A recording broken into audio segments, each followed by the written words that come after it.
वेलायां पूर्वाचारण क्रमेण सकल कर्म चारतम भाव पूजा वंदना समेतम श्री शुद्ध भक्ति कायुसर्गम करो।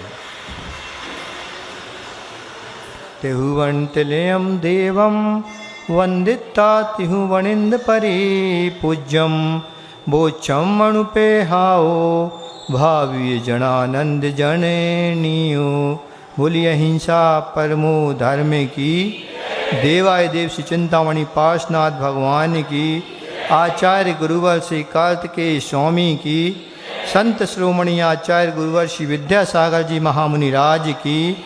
परम पूज्य आचार्य प्रवर श्री समय सागर जी महाराज की। परम पूज्य निर्यापक श्रमण श्री योग सागर जी महामुनि राज की। तीन कम 9 कोटि मुनि राजों की। नगर गौरव मुनि श्री निष्कंप सागर जी महामुनि राज की। पूज्य मुनि श्री निरामय सागर जी महाराज की। समस्त मुनि संघ की। पिछले कुछ दिनों से स्वाध्याय में हम लोग संसार की अनित्यता का वर्णन सुन रहे और पढ़ रहे हैं। प्रायः करके हम लोग देखते हैं प्रत्यक्ष में कि जब भी पंचकल्याणक महोत्सव हमारे यहाँ होते हैं तो आप लोगों ने क्या देखा होगा कि जिस दिन तप कल्याणक होता है उस दिन वैराग्य को बढ़ाने के लिए लोकांतिक देव ब्रह्म स्वर्ग से उतरकर कहाँ पर आते हैं? धरती पर आते हैं। किस लिए आते हैं? कि जो वैराग्य का कारण तीर्थंकर प्रभु को हुआ है, जिस कोई निमित्त बना है, उसके वैराग्य को और पुष्ट करने के लिए तो लोकांतिक देव आते हैं और 12 भावनाओं के माध्यम से उनको वैराग्य को और दृढ़ करते हैं। प्रायः करके आजकल इन जो प्रकरण ये वैराग्य भावना का उस समय का होता है इसको बहुत कम समय में दिखाया जाता है।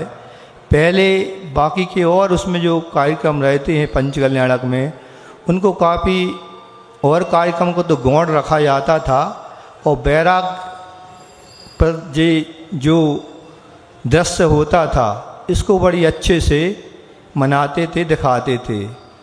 पहले छोटे छोटे बच्चे 12 भावना का भी वहाँ प्रदर्शन करते थे, लेकिन आज इन सबको गौण कर दिया गया है और बहुत जल्दी इस दृश्य को दिखा दिया जाता है। इसलिए कई लोगों को मालूम भी नहीं कि 12 भावनाएं किस लिए होती हैं। तो ऐसा जब आचार्य श्री एक बार कहते कि ये चीज़ क्या है कि जब बहुत समय ले लेते हैं तप कल्याण के दिन प्रतिष्ठाचार्य वगैरह, एक दिन आचार्य श्री ने मंच पर से कह दिया था कि हम लोगों को यहाँ बिठा लेते हो और ऐसे कार्यक्रम दिखाते रहते हो और जो कार्यक्रम दिखाना होता है उसको गौण कर देते हो। जो 12 भावना का वैराग्य का दृश्य दिखाना चाहिए उसको उस समय वो गौण कर देते थे और जल्दी से दूसरा दृश्य दिखाने लगते थे। इस प्रकार हम देखते हैं कि अनित्यता का हमने दर्शन किया स्वाध्याय के माध्यम से, कुछ गाथाओं के माध्यम से। अब दूसरी यहाँ पर कौन सी अनुप्रेक्षा शुरू हो रही है? अशरण। शरण, आशरण मतलब जिसका कोई शरण नहीं है। प्रायः करके इसकी शुरुआत बच्चों से ही शुरू होती है। जब हमारा बचपन होता है तो हम लोग कहाँ जाते हैं? सबसे पहले संस्कार के लिए पाठशाला जाते कि नहीं सभी लोग? अब आजकल जाते हैं नहीं, यहाँ की तो पाठशाला फिर भी बहुत अच्छी चलती है। काफ़ी बच्चे लोग आते हैं और बहनें बहुत मेहनत भी करती हैं। तो उसमें सबसे पहले क्या सिखाया जाता? जब भी बच्चा प्रवेश करता है पाठशाला में तो उसको सबसे पहले सिखाया जाता है पंच परमेष्टि महामंत्र नमोकार मंत्र। नमोकार मंत्र उसको अच्छी तरह से सिखाया जाता है, पढ़ने में शुद्ध उच्चारण हो। जब ये सीख लेता है नमस्कार मंत्र वह पढ़ने लगता है नमोकार मंत्र। उसके बाद उसका नंबर आता है चत्तारी दंडक पर। तो कौन कौन से होते हैं चत्तारी दंडक? तो 3 हमारे यहाँ माने गए हैं, एक उत्तम, एक मंगल और एक शरण रूप। तो आज यहाँ पर जो चर्चा हो रही है अशरण भावना की, सबसे पहले मान के चलो बच्चे को इस असरण भावना का पाठ पढ़ाया जाता है। यहाँ पर आचार्यों ने जब भी कोई भी विषय की वो विवक्षा करते हैं तो दो विधि उनके पास होती हैं, दो रूप से उसको वो बताते हैं। एक होती है विशेषता विधि परक और एक होती है निषेध परक। तो असरण ये निषेध परक शब्द है। तो सबसे पहले जो पाठशाला में चत्तारी दंडक पढ़ाया जाता है उसमें क्या होता है, चत्तारी शरणम पवज्जामि, अर्हन्ते शरणम पवज्जामि, सिद्धे शरणम पवज्जामि, साहु शरणम पवज्जामि, केवली पणत्व धम्मो शरणम पवज्जामि। क्या कहा जा रहा है यहाँ पे, हमारे लिए शरणभूत क्या है, सिर्फ 4 है।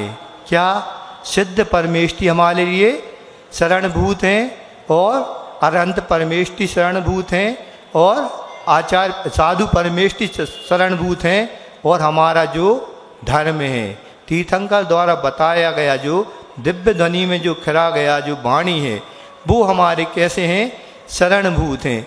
इसके अलावा जो भी कुछ हमें दिखता है उसको अपन क्या मानना है, अशरण रूप ही मानना है।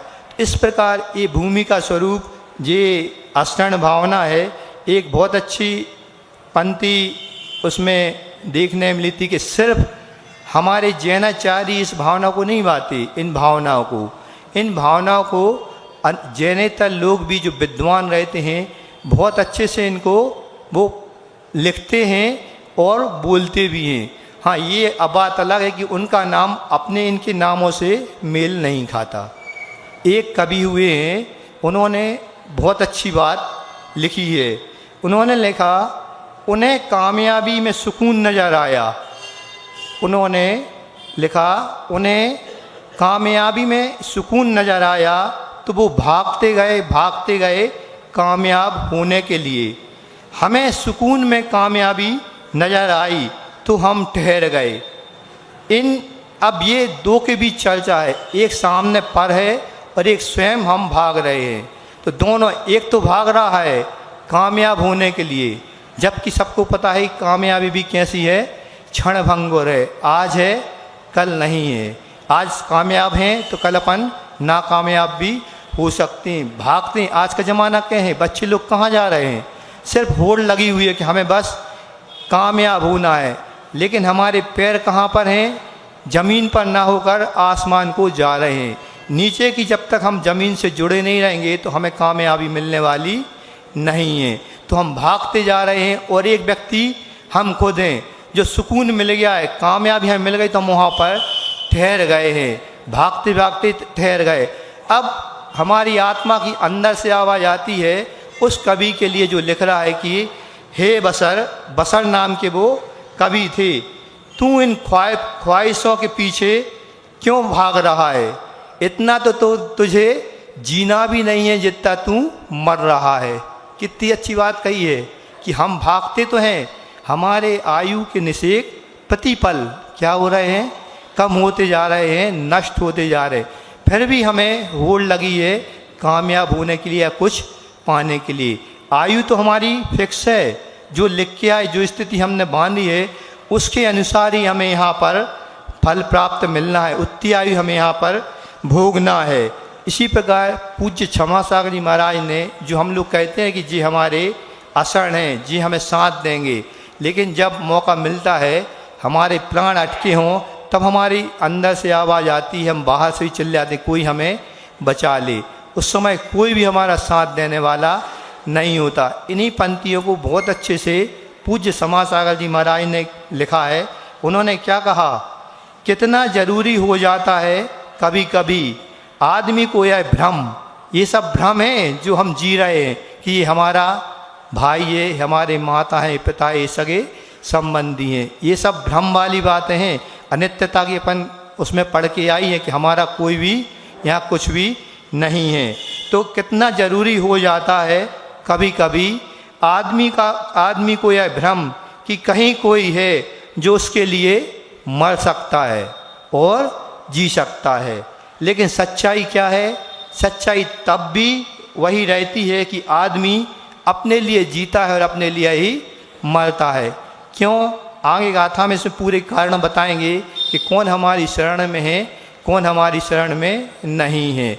इसलिए इन भावनाओं के चिंतन से हमेशा ही अपन सोचें, चिंतन करें कि हमारा कौन सगा है, कौन दगाबाज है, कौन अपना है, कौन पराया है, कहाँ धूप है और कहाँ छाँव है। जब इस प्रकार का हम चिंतन प्रतिदिन करेंगे तब हमें समझ लो इस संसार शरीर और भोगों से प्राप्ति कैसी होगी, वैराग्य की प्राप्ति होगी। इसलिए बाकी के और सब चिंतन इन सब भावनाओं में आ रहा है। एक छोटी सी भूमिका के रूप में एक छोटी सी कथा आती है कि एक वृक्ष और एक जो पत्ता रहता है उसकी बातचीत चल रही है। एक वृक्ष ऐसा था, कई वर्षों पुराना था, कई उसमें शाखाएं निकल आई थी हजारों रूप में, और इतनी फैल गई थी वो कि कई मीटर दूरी तक उनकी शाखाएं फैली हुई थी और बहुत घना वृक्ष था।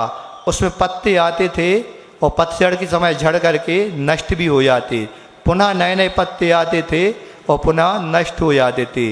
अब वृक्ष तो वृक्ष था, उस पर एक नई नई कोपलें भी आना शुरू हो गईं जब वर्षा का काल आया, और उस पर एक पीला पत्ता, उसकी उम्र काफ़ी हो चुकी थी, कई दिनों से अपनी शिथिल अवस्था में लटका हुआ था। एक दिन क्या हुआ, उसको भान हुआ कि अब हमारी उम्र पूरी होने को है, कभी भी यह शरीर हम छोड़ सकते हैं, इस पेड़ को भी छोड़ सकते हैं।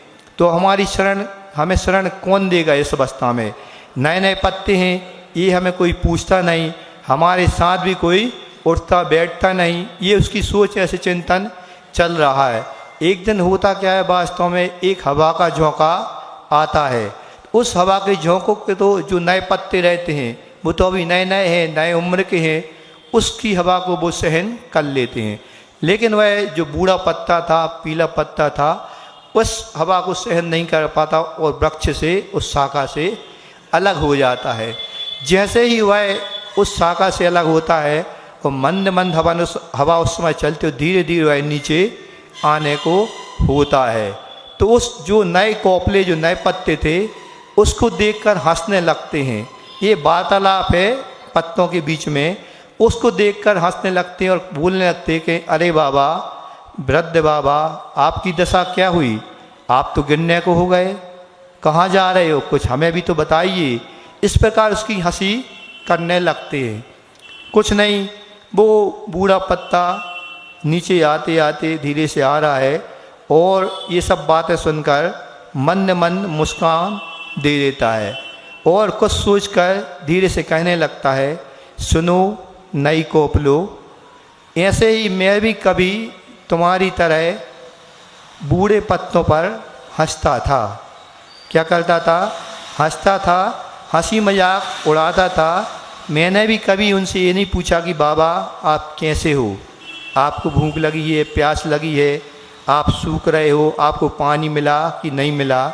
ऐसी कोई भी अपनी शरण में उनको नहीं रखता था। सभी उनको हे दृष्टि से देखते थे। मैं भी पुराने जब नया था तो इसी दृष्टि से पूरे पत्तों को देखता था। जब ये बात उन पत्तों ने सुनी कि एक दिन ये हश्र तुम लोगों का भी होने वाला है, आज हमारा हो रहा है, कल तुम लोगों का होना है, यहाँ आना जाना ये तो कुदरत की रीत है, ऐसा आना जाना तो यहाँ लगा हुआ है। तो वो क्या कहता है बूढ़ा पत्ता उन नए कोपलों से, जिंदगी मौत की अमानत है, अतः जीवन की शाम ढलने से पहले ज्ञान का दीप आप लोग जला लेना। जिस प्रकार हमें भी ये भान हुआ था कि हम भी ये हंसी मजाक कर रहे हैं और अपना कर्म बांध रहे हैं, एक दिन ये परिस्थिति भी हमारी आने वाली है। उन पत्तों को, नए पत्तों को ये खेद होता है कि आखिर संसार में, इस संसार में ऐसा कोई भी नहीं है जिसे एक दिन इस जीवन सरिता ने जीवन रूपी नदी के कगार से निकलकर फिसलकर अतल जल में समाधिस्थ ना होना पड़े। तो इस प्रकार वो पत्ते कबीरदास जी ने भी इनको इतने अच्छे सुंदर वाक्यों में लिखा है। वो लिखते हैं पत्र और वृक्ष की ये वार्तालाप है। पान जरन तो इम गहे सुन तरुवर वन राय। अब के बिछड़े कम मिले दूर पड़ेंगे जाए। क्या कह रहा है पत्ता उस वृक्ष से, क्या कह रहा है, पान झरंतु, मैं यहाँ इस वृक्ष से झर रहा हूँ, सुनकर तरुवर हे सुन, बन रहा है, बन रहा है यानी बन के जो तुम वृक्ष हो हमारी बात को सुनो। अब के बिछड़े, अब मैं बिछड़ के जा रहा हूँ, आगे पता नहीं कब मिलूँगा। इतनी बात सुनकर वह वृक्ष ही बोलता है, तब तरुवर उत्तर दियो सुनो पत्र एक बात। क्या कहा, उस वृक्ष ने कहा कि हे पत्र तुम हमारी एक बात सुनो। इस घर या ही रीत है, इस घर की क्या रीत है, इस घर या ही रीत है एक आवत एक जात, जो आएगा उसको समय होते हुए जाना पड़ेगा। आज मैं आया हूँ, कल आप आओगे। इस प्रकार ये अशरण भावना, अनित्य भावना जो हमें दे रही हैं, ये हमारे वैराग्य को बढ़ाने वाली, हर समय इनका चिंतन हमारे अंदर चलना रहिए कि कौन हमारे शरणभूत है, कौन हमारे अशरणभूत है।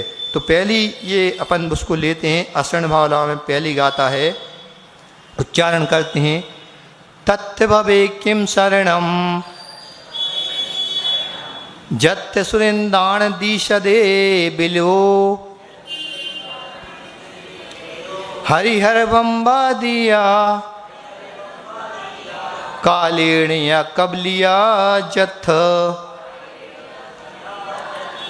तथ्य भवे किम शरणम जत्य सुरेंदान दीशदे बिलो हरिहर बम्बा दिया कालेणिया कबलिया जथा। यहाँ क्या कहा जा रहा, अशरण भावना का यहाँ चिंतन चल रहा है।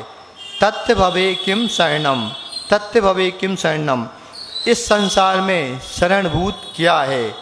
क्या कह रहे हैं, यत्र सुरेंद्राणाम दृश्यते बिलिया, क्योंकि जिस संसार में देवों के स्वामी इंद्रों का विनाश भी देखा जाता है। जितने भी बड़े बड़े इंद्र होते, सौदरविंद, सब भी अमर नाम जरूर है। अमर किस लिए रखा उनका नाम, कि उनकी आयु निश्चित है, उनके लिए कभी भी अकाल मरण नहीं बताया, न नारकियों का और न देवों का कभी भी अकाल मरण नहीं होता। अकाल मरण किनका होता है, मनुष्यों का और त्रियंचों का। अकाल मरण इनका कभी नहीं होता, इसलिए इनकी आयु एक निश्चित है, इसलिए इनको क्या कहा जाता है, अमर कहलाया जाता है। लेकिन इनका मरण तो फिर भी निश्चित होता है। जब इनकी माला मुरझाने लगती है तब इनको ज्ञात होने लगता कि अब हमारे 6 महीने ही इस देवायु में शेष हैं। इस कारण उनको बहुत ज़्यादा मानसिक पीड़ा होने लगती है। क्यों, वैभव का वो है, वैभव की वह आयु रहती है, वहाँ जितने वैभव मिलते हैं इतने किसी भी और आयु में, गति में देखने को, भोगने को नहीं मिलते। इसलिए यहाँ क्या कहा जा रहा है कि जिस संसार में देवों के स्वामी इंद्रों का विनाश देखा जाता है, और कहाँ और किसका, हरिहर ब्रह्मा, जो हरिहर ब्रह्मा वगैरह जो और भी देव लोग हैं, वो भी काल के ग्रास कालेण या कबलिया जत्था, जत्था ने जहाँ पर काल के ग्रास बन गए हैं, जहाँ मृत्यु ने उनको खा लिया है, ग्रास बनाकर अंदर कर लिया है, वहाँ पर हम छोटे जीवों का क्या कहना, वहाँ पर हम लोगों की भी मृत्यु असंभावी है। वहाँ हमारी मृत्यु से रक्षा कोई भी नहीं कर सकता। इसलिए प्राणी क्या सोचता है, इसका भावार्थ ये है, प्राणी यह सोचता कि यह संसार मेरा शरण है। संसार में जो भी व्यक्ति हैं हमारे रक्षक है, राजा है, देवता लोग हैं, भगवान हैं, हरिहर ब्रह्मा हैं, और जो हमारे आस पड़ोस वाले, वो हमारी मृत्यु के समय हमारी रक्षा करेंगे। लेकिन यह संसार मेरा शरण है, यह सोचता है इसमें रहकर मैं मृत्यु से बच सकता हूँ। यह इसकी सोच कैसी होती है, झूठी होती है, मिथ्या होती है, क्योंकि कोई किसी को भी बचा नहीं सकता। किंतु आचार्य कहते हैं कि जिस संसार में इंद्र हरिहर ब्रह्मा जैसे जिनकी आयु फिक्स है, वो अपनी आयु को भी बढ़ा नहीं सकते, तो फिर हम जैसों की आयु को वो कैसे बचाएंगे। जो स्वयं की रक्षा नहीं कर सकता वो दूसरों की रक्षा कैसे करेगा। तो शक्तिशाली देव भी मृत्यु के मुख से हमें बचा नहीं सकते, तब हमारा शरण कौन हो सकता है। इस प्रकार इस अशरण भावना को कई आचार्यों ने, जैसे हम लोग मूलाचार आता है, और उसमें रत्नकर्ण सावकाचार्य में मूलाचार्य भट्टकेराचार्य भी 12 भावनाओं का एक अलग से अधिकार, पूरा अधिकार उन्होंने 12 भावना का लिख दिया है। इसी प्रकार 6 ढाल हमारी 5वीं ढाल 12 भावना की है। कई लोगों ने आचार्य कुंद स्वामी ने भी 12 श्राणु व्याख्या नाम से एक 12 भावनाओं के ऊपर एक ग्रंथ लिखा है। इस प्रकार रत्नकर्ण सावकाचार्य में भी इन 12 भावनाओं का चिंतन किस प्रकार किया जाए। आचार्य श्री जब भी हम लोगों को कोई भी स्वाध्याय कराते थे तो उनको एक गाथा बहुत प्रिय थी। किसकी थी वो? रत्नकर्ण सावकाचार्य की गाथा थी। वो प्राय हम लोग को बताते कि सामायिक में हम क्या करें, चिंतन किस प्रकार करें। कई लोग पूछते थे आचार्य महाराज हम लोग बैठ जाते हैं, माला में भी मन नहीं लगता। कभी हम लोगों के साथ ऐसी घटना घटती है, ऐसे विचार आते हैं कि माला एक तरफ हो जाती है और विचार मन कहीं और भटकने लगता है। तो इस पर आचार्य की कहते बहुत सरल शब्दों में आचार्य समन्वत स्वामी ने रत्नकर्ण सावकार ने ध्यान कैसे लगाया, तो उस ध्यान में किसका विचार किया जाए। इसके लिए वो कहते हैं कि असरण मशुभ मनित्यम दुख मनात मान माओ स्वामी भवम मोक्ष तद विपरीतात्मेति ध्यायन्तु सामय के। क्या कहा जा रहा है कि सामयिक के समय में हमें ध्यान किस प्रकार लगा दें। तो आचार्य जी कहते हैं असरण, जहाँ शरण ना हो। संसार कैसा है? संसार में जो भी प्राणी निवास करता है, भवम अवसामी भवन, अवसामी भवन का अर्थ होता है भवम यानी होता है भव, संसार। संसार में जो निवास करते हैं वो प्राणी क्या करते हैं, उनकी कोई भी शरण नहीं, अशरण भूत हैं वो। दूसरा उन्होंने विशेषण क्या दिया? अशुभ।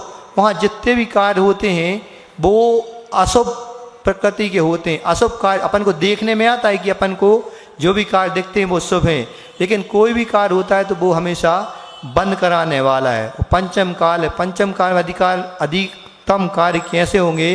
वो पाप कर्म करने वाले होते हैं। मान लो हम कोई कार्य कर रहे हैं, हम धन अर्जन के लिए करते हैं, तो वो भी ये मान के चलना कि उसमें भी हमारी पाप प्रकृति बंध को प्राप्त हो रही है। तीसरा विशेषण उन्होंने क्या किया? अनित्यम। अनित्य का अपन कितना विशेषण अभी पढ़ के यहाँ की कुछ भी यहाँ नित्य नहीं है। चौथा विशेषण दुखम। यहाँ जो भी दुख हैं वे अनेक प्रकार के दुख संसार में भरे पड़े हैं। कुछ भी हमें सुख का मान लो थोड़ा सा भी सुख मिलता है तो वो आचार्य ने से क्या कहा? सुखाभास कहा है, सुख नहीं है। सच्चा सुख तो कहाँ पर है? केवली गम में और सिद्ध परमेष्ठियों को जो अव्यवहार सुख माना गया है वो वहाँ पे सच्चा सुख कहा गया है। और कैसा कहा है कि ये आत्मा कैसी है? अनात्म भूत है। अनात्म भूत मतलब अपने स्वरूप से भटकी हुई है, विभाव परिणमन इसका भी चल रहा है, राग देश मोह आदि कर्मों से ये बंधी हुई है। और तो हम पर इसका चिंतन करें कि हम अशुभ रूप हैं, अशरण रूप है, अनित्यम रूप है और दुख रूप हैं। और चिंतन क्या करें? इसके विपरीत यदि हमें सुख प्राप्त करना है, सुख का चिंतन करना है तो क्या करें? उन्होंने आए कहा मोक्षा। इसका एक मतलब इसमें अपन तत्व सूत्र में आया है कि जीव कितने प्रकार के होते हैं? जीव को 2 प्रकार, एक संसारी और एक मुक्त। तो यहाँ पर एक संसारी की व्यवस्था बता दी कि संसारी निवास कहाँ करता है? जहाँ आश्रण है, अनित्य, दुख रूप है और अनित्यम में ऐसे। और मोक्ष, जहाँ पर मोक्ष रहते हैं वो जीव कैसे रहते हैं? वो रहते हैं इसके विपरीत, मतलब शरणभूत है हमारी सिद्ध परमेष्टि, हमारे शरणभूत हैं, शुभ रूप हैं, नित्य रूप हैं और आत्मस्वरूप हैं। आत्मस्वरूप मतलब वहाँ पर सिर्फ हम अपने स्वरूप में हैं, स्वभाव परिणाम में हैं। इस प्रकार इस गाथा का यदि हम चिंतन करेंगे तो हमारी सामयिक भी निर्दोष होती है। क्यों? सामयिक में तो बताया गया था कि चिंतन करना, मन वचन काय से ऊपर उठकर जो चिंतन चलता है वो सामयिक ध्यान कहलाता है। इस प्रकार ये अशरण भावना में कई आचार्यों ने अपने अपने तथ्य स्पष्ट किए हैं। तो इस प्रकार अब दूसरी गाथा लेते हैं, उसका उच्चारण करते हैं। सिंहस्य कमे परिणम सिंहस्य कमे परिदम सारंगम जय ना रख दे को भी। जय मिच्छुनाय गईदम जीवम पीण रख दे को भी। सिंहस्य कमे परिदम सारंगम जय न रख दे को भी। तय मिच्छुनाय गईदम जीवम पीणा रख दे को भी। आचार्य महाराज यहाँ क्या कहते हैं, सिंहस्यदि, सिंहस्य यानी होता है सिंह, क्रमे परिदम शेर के पंजे में क्रम से फंसे हुए, परिदम यानी फंसे हुए, सारंग, सारंग यहाँ होता है मृग, हिरण। जहना रख दे को भी, उसके हिरण की रक्षा करने वाला, उसको बचाने वाला कोई नहीं है।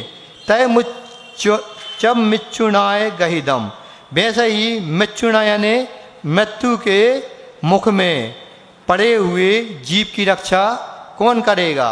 पड़े हुए प्राणी को भी कोई नहीं बचा सकता। यहाँ पर कह रहा है जैसे शेर है, शिकार करता है, कहाँ पर? जंगल में, वन में। वो निरीह पशुओं का, जो बोल भी नहीं पाते, उन पशुओं का शिकार करता है। मान लो किसी दिन उसने एक हिरण का शिकार कर लिया, उसको वो अपने दांतों में उसके आधे शरीर को दबाए हुए थे। अब उसकी रक्षा करने के लिए कौन है? उस घने जंगल में कोई भी उसकी रक्षा नहीं कर सकता। इसलिए जब हमारी भी मृत्यु होने को होती है तो हमारी भी मृत्यु से रक्षा कोई कर सकता है? कोई भी मृत्यु से रक्षा करने में तत्पर नहीं है। क्यों? जो स्थिति अपन ने मानी थी हम उसको पूर्ण कर कर ही जा रहे हैं। इसलिए हमारी रक्षा करने में कोई भी प्राणी सतर्क नहीं है। तो यहाँ पर उदाहरण पूर्वक टीका कह रहे हैं, को अपि न रहा सुरेंद्रो वा न रक्षति न रक्षाम विदति। यहाँ पर कोई भी नर हो या सुरेंद्र हो, या सुरेंद्र यानी देवता वगैरह हो, कोई भी हमारी रक्षा मृत्यु से नहीं कर सकता। कम कैसे, किस प्रकार? जिस प्रकार सारंगम, सारंगम यानी मृग की, हिरण की, कीदसम किस प्रकार? सिंहस्य पंचान्नस्य क्रमे चरण अधा प्रदेशे पतितम प्राप्तम। जिस प्रकार एक सिंह के पंजे में, पंचान यानी हाथ के पंजे में, पंजे के क्रम में, पंजे में चरण, उस मृग के चरण को और आधे अधप्रदेशी शरीरम, आधे शरीर को और अपने पंजों से जकड़ लिया है, प्राप्त कर लिया है। ऐसे सह के पंजे से बचाने में, तथा कोअपि कोई भी, सुरेंद्रो वा नरेंद्रो वा न रक्षति। सुरेंद्रो वा, सुरेंद्र कौन कहलाता है? सुरों का जय इंद्र, सुर का जो कौन कहते हैं? स्वधर्मेंद्र या इंद्र वगैरह, जो वहाँ का नेता होता है। वे बड़े बड़े इंद्र भी, और नरेंद्र, नरेंद्र कौन? चक्रवर्ती है। बड़े बड़े और भी जो बड़े राजा, महामंडलिक राजा हैं, और ऐसे व्यक्ति जो रहते हैं अपने सेठ जी, साहूकार, जो भी प्रतिष्ठित व्यक्ति रहते, बड़े बड़े भी धनी व्यक्ति रहते हैं, अपने धन से भी इनकी रक्षा नहीं कर सकते, इनको बचा नहीं सकते। कैसे? उसी प्रकार जिस प्रकार जीवम, जीव यानी संसारी प्राणियों को, अपि शब्द से एक कई अर्थ लिए हैं, कीदसम जीव को मृत्यु न, जिस प्रकार जीव के सामने यदि मृत्यु आकर खड़ी हो जाती है, उसको बचाने में भी कोई भी सक्षम नहीं होता। न जो व्यक्ति के पास धन है वो भी, न डॉक्टर है वो भी नहीं बचा सकते, और जो उनके कुटुंब के परिवारजन हैं, पड़ोसी विधि हैं, उनको इस प्रकार या संसार से नहीं बचा सकते। ठीक है, इस प्रकार यह गाथा का ये अर्थ हुआ। अब तीसरी गाथा आगे लेते हैं। जय देवो भी रख दी मंतो तंतो या खेत पालोया, मियमाणम विपण मनुष्यम तो मणुया अक्षया होन्ति। जय देवो भी रख दी मंतो तंतो खेत पालोया, मियमाणम विमनुष्यम तो मणुया अक्षया होन्ति। यहाँ क्या कहा जा रहा है कि यदि जय देवो वी रक्षति, यदि देव भी रक्षति मंत तंत, मंतो तंतो, मंत तंत च खेत पालो, खेत पालो यानी खेत बाल भी क्यों ना हो। मियमाणम, मियमाणम यानी मृत्यु के समय मनुष्य की मृत्यु के समय पिंपी मनुष्यम मनुजा तो मनुया अख्या होती। ऐसा कोई मनुष्य नहीं है कि अपनी मृत्यु को स्वयं के द्वारा बचा सके और अपनी मृत्यु को अमर बना सके। अक्षया ना मनुया अख्या होती, कोई भी अपने आप को बचा करके अमर यानी जो मृत्यु से बचा सके, ऐसा कोई व्यक्ति हमें देखने में नहीं आया। ना हम फिर मृत्यु से बचकर क्या मृत्युंजयी बन जाते। इस प्रकार ये यहाँ पर क्या कहा जा रहा है, टीका पढ़ते हैं। यदि चेत देवोपि अभिशब्दा इंद्र धर्णेन चक्रवर्ती आदिक। यहाँ देवों से क्या लिया है, देव तो हैं ही, इंद्र धर्णेन, इंद्र यानी स्वधर्मेन, धर्णेन यानी जो नाग कुमार जाति के देव होते हैं वो धर्णेन, चक्रवर्ती आदिक बड़े बड़े चक्रवर्ती महामंडलिक मंडलिक ऐसे भूमिगत ये राजा। रक्षति पालती, ये हमारे लिए जो रक्षा करते हैं यहाँ पर देखने में। च पुनः मंत्रा, और कोई मंत्र कौन से होते हैं, पंच नमस्कार मंत्र हैं, और भी गौण मंत्र होते हैं, कई होते हैं ना उतारने के वाले, मंत्र उतारने वाले।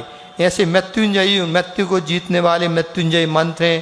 तंत्रम, तंत्र यानी औषधि वगैरह, जो विष वगैरह औषधि के पूर्वक उतारे जाते हैं उनको तंत्र वगैरह कहते हैं। और चपुना क्षेत्रपाल, क्षेत्र प्रतिपाल, क्षेत्रपाल कौन कहलाते हैं, जो हमारे क्षेत्रों की रक्षा कर रहे हैं। ऐसे भवनवासी व्यंतर आदि जो देव होते हैं इनको क्षेत्रपाल की श्रेणी में रखा गया है। फिर ये भी सूर्य यानी देवों की कोटि में आते हैं। कम कौन, मनुष्य, मनुष्य यानी नर, ठीक है। और अपि शब्दा स्वर मनुष्य, और अपि शब्द से क्या लेना है, देव भी ले सकते हैं, असुर जाति के देव भी ले सकते हैं। किस प्रकार, म्रियमाणम यानी मरण अवस्था में जो कोई व्यक्ति है, मरण अवस्था को जो प्राप्त हो रहा है, कोई मनुष्य वहाँ पर क्षय यानी मृत्यु से अपने आप को मरणातीता, क्षय रहिता, अक्षया नहीं बना सकता। अविनाशिनो, कोई भी व्यक्ति इनके द्वारा अपने मृत्यु को रोक नहीं सकता। एक प्रसंग आता है, आचार्य श्री का जब अभी चंद्रगिरी में स्वास्थ्य गड़बड़ हुआ था तो वैद्यों ने बताया कि उन्हें क्या हुआ था, पीलिया रोग हुआ था। अब पीलिया रोग की औषधि तो जो थी, तो आचार्य श्री ने जो औषधि वैद्यों ने बताई थी उनका तो आचार्य श्री का क्या था, त्याग था। पीलिया में बताते हैं कि गन्ने का रस और दूध का सेवन अच्छी तरह से करना चाहिए, क्योंकि दूध क्या होता है, पित्त को निकालने वाला होता है। इसी प्रकार गन्ने का रस भी होता है। चूँकि आचार्य श्री से कहा, बहुत नम्र निवेदन किया, वैद्यों ने किया, हम लोगों ने भी किया कि आपको दूध लेना चाहिए या फिर गन्ने का रस, कोई में दो में से एक ले लो तो आपका ये रोग शीघ्र ही ठीक हो जाएगा। आचार्य श्री ने कहा, जब से मुनि महाराज जब किसी वस्तु का त्याग करते हैं तो दोबारा उसका सेवन नहीं करते, न वो एक दोष में आता है। तो हम लोगों ने कहा, आचार्य श्री हम आहार के रूप में नहीं लेके रहे, औषधि के रूप में आप इसको ले लीजिए।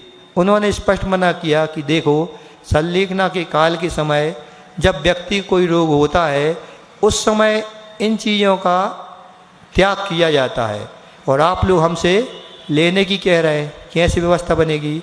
उन्होंने कहा, मेरा संकल्प पूर्वक इन वस्तुओं का त्याग है। हाँ, आपको इसकी औषधि देना है किसी और रूप में, जड़ी बूटी के रूप में, उसका हमारा त्याग तो है नहीं, वो हम इस रोग की औषधि ले सकते हैं। तो उन्होंने कहा, एक वैद्य जी थे, पुणे से आए थे, गाडगिल जी, उनका भी अभी अवसान हो चुका है। उस समय वो कह रहे थे कि इसकी सिर्फ एक ही औषधि है। उन्होंने बहुत निवेदन किया था, जी आप सिर्फ दूध को लेना शुरू कर दीजिए।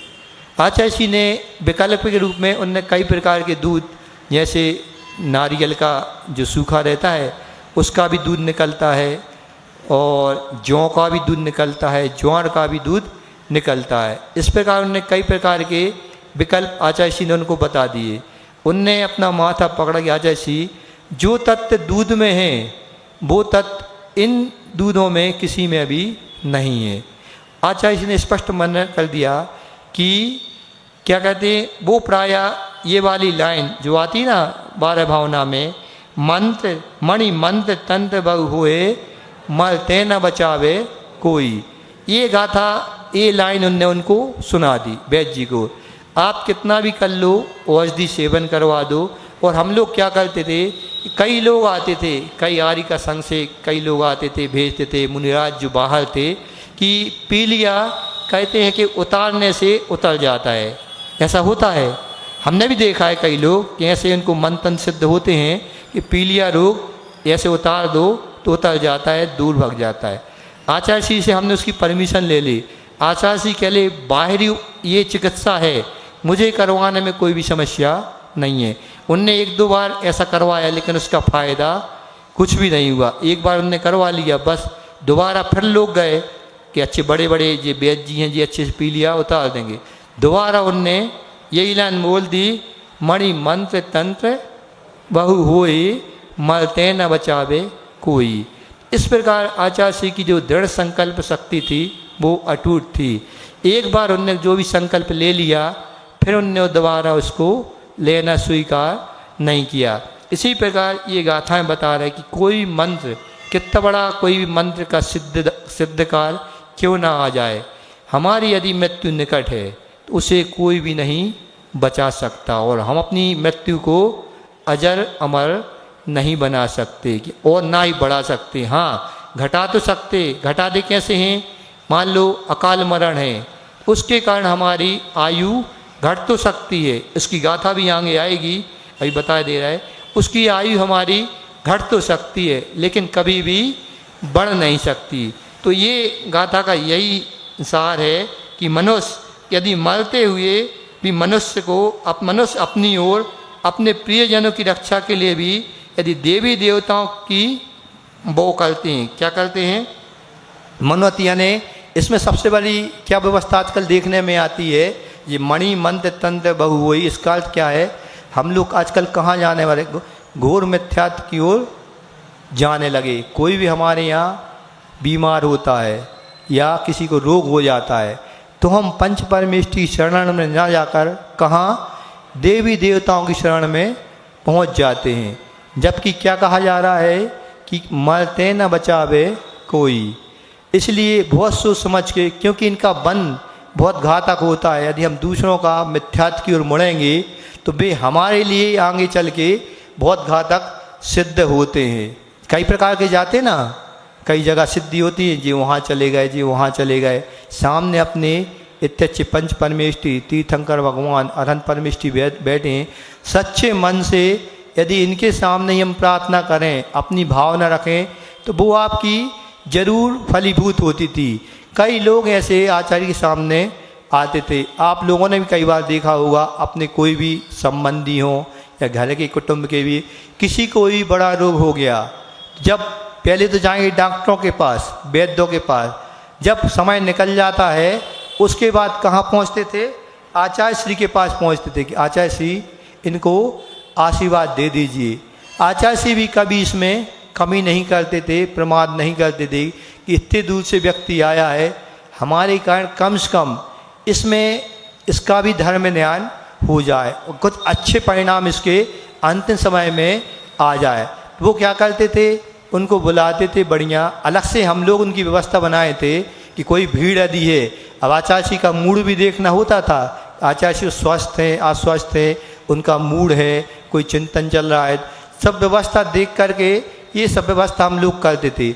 जब भी कोई पीड़ित व्यक्ति आता था उनको जरूर पूरी कोशिश रहती थी, यदि वो दिन में आ जाता था रात होने के पहले तो किसी न किसी समय उनको आशीर्वाद हम लोग दिला दिया करते थे। तो आचार्य से उनसे एक ही बात कहते कि भैया अपन ने सब कुछ देख लिया, ये संसार असार है, आपके पास इतना धन है, धन के कारण भी आप अपने आप को बचा नहीं पा रहे, इतने बड़े बड़े आपने डॉक्टरों से आपने इसका इलाज करवा लिया, तो भी अंत में आप कहाँ आए, पंच परमेष्ठी शरण में आए।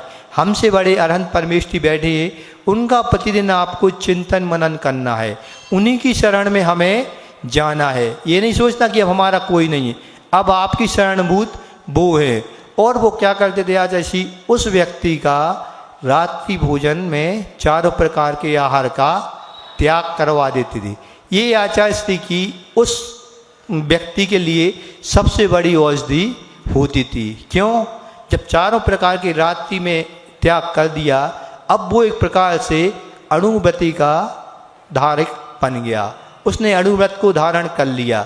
एक प्रकार से रात्रि भोजन त्याग हम लोगों के में ही आया है। हम लोगों को तो भी है तो अणुव्रतों के रूप में, क्योंकि हम लोगों का तो आजीवन त्याग है रात्रि भोजन त्याग, इसलिए उसका भी एक प्रकार से महाव्रत रूप पलने लगा। इसके कारण हमने कई ऐसे मरीजों को देखा है कि वो बाद में ठीक होकर भी आ गए। एक व्यक्ति यही भी यहाँ के भी हैं, उनको भी चौथे स्टेज का कैंसर हुआ था। अभी 4-5 एक हफ्ते पहले हमारे पास आए थे। मैं तो पहचान नहीं पाया। मेरे पास आए, बोले महाराज जी मेरी ऐसी कंडीशन थी कि डॉक्टर ने तो मना कर दिया था, और हम आचार्य जी से आशीर्वाद लेने गए थे। आचार्य जी ने बहुत अच्छा आशीर्वाद दिया था, और उन्होंने एक वैद्य का भी नाम बताया था। आचार्य जी ने उनसे कहा कि पहले 4 प्रकार का आहार का आप त्याग कर दो, और इन वैद्य के पास भीलवाड़ा उनको भेज दिया था। आज भी वो कह रहे हैं कि मैं बिल्कुल जैसा वैद्य जी कहते हैं उसी प्रकार से आहार भोजन करता हूँ। मैंने पूछा उनसे क्या क्या कर दी, तो पहले उनने सिर्फ ज्वार उसकी ये अपना राजगीर और सिंगाड़े की रोटी में खाता हूँ। सुबह शाम उनका पूरा चार्ट बना हुआ है। पूरे औषधि सेवन, आहार सेवन का पूरा फिक्स टाइम एक निश्चित है, कब जूस लेना है, कब दूध लेना है, कब हमें भोजन करना है। इस प्रकार की चिकित्सा के माध्यम से आज भी वो बिल्कुल स्वस्थ होकर यहाँ पर धर्म में ध्यान कर रहे हैं। प्रतिदिन मंदिर जाते हैं और भगवान का स्मरण करते हैं। इस प्रकार हम भी आचार्यों के ये वचन प्रवचन तो आपने उनके सुने ही हैं, प्रायः बोध देने वाले उनके प्रवचन होते थे, और ऐसा वो उनका जो समझाने का तरीका होता था कि उससे आदमी अपने आप नहीं छोड़ने वाला भी छोड़ने पे मजबूर हो जाता था, और स्वयं ही अपने हाथ से त्याग कर देता सब चीज़ों का।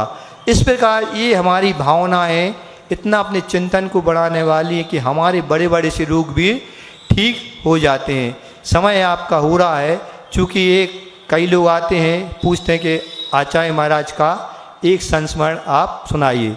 मैं भी कहता हूँ कि आजकल हम क्लास लेते हैं उसी में सुनाइए, क्योंकि उस समय संख्या इस समय अच्छी रहती है। एक संस्मरण याद आ रहा है इस अनुप्रेक्षाओं के ऊपर से।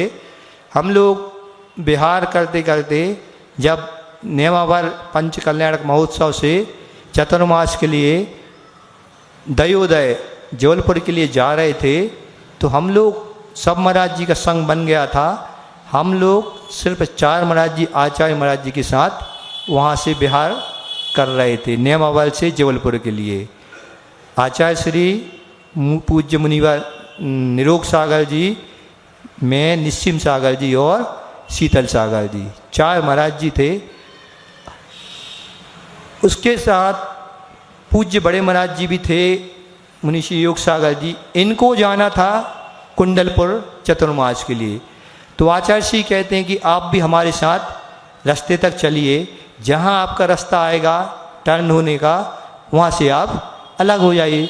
ऐसे हम लोग 4-5 महाराज जी वो, 4-5 हम महाराज जी एक साथ विहार करते करते करेली जो है ना, करेली नरसिंहपुर करेली, वहाँ पहुँचे। वहाँ से 5 किलोमीटर उस दिन आहारचर्या होना थी। सुबह सुबह हम लोग वहाँ पहुँचे, पूरा संघ था, और आहारचर्या की व्यवस्था शावकों के द्वारा वहाँ पर की गई थी। तो आहारचर्या के पहले आचार्य श्री का पूजन होता था, और उस समय यही चातुर्मास का काल शुरू होने वाला, कम से कम 8-10 दिन ही शेष थे। बीच में आचार्य का स्वास्थ्य भी गड़बड़, कभी अच्छा कभी खराब ऐसा होता जा रहा था। हम लोगों को चिंता थी। वहाँ से करीब 80-90 किलोमीटर शायद जितना भी हो, इतना क्या था, जबलपुर दयोदय था। अब कैसे चलें? तो बीच में हवा ऐसी फैल जाती बहुत जल्दी कि आचार्य जी का स्वास्थ्य ठीक नहीं है, तो वो जहाँ जाना है वहाँ तक नहीं पहुँच पाएंगे। क्या करें? सभी लोग वहाँ के जो आसपास के थे, करेली, नरसिंहपुर, बीनावाड़ा, महाराजपुर की जो कमेटियाँ थीं, देवरी, बंडा, सागर, सब जगह की वहाँ की कमेटियाँ अपनी बसें भर भर के लेके आने लगी। अटूट भीड़ होने लगी। अब स्वयं पूजन में तो भीड़ होती है थी, वैसे भी होती थी। तो वहाँ पूजन शुरू होती है, उसके पहले वहाँ के जो संचालक महोदय थे सब श्रीफल चढ़ा रहे थे। सभी लोग को बुला बुला के जहाँ जहाँ से कमेटियाँ आई हुई थी सभी को निवेदन करने का मौका दे रहे थे। ऐसे ही निवेदन करते करते बंडा का भी मौका आ गया। वहाँ भी उस समय बंडा की कमेटी बहनें सफ़ेद और half white, white half white, जो सब बहनें थीं वो सही पहुँची।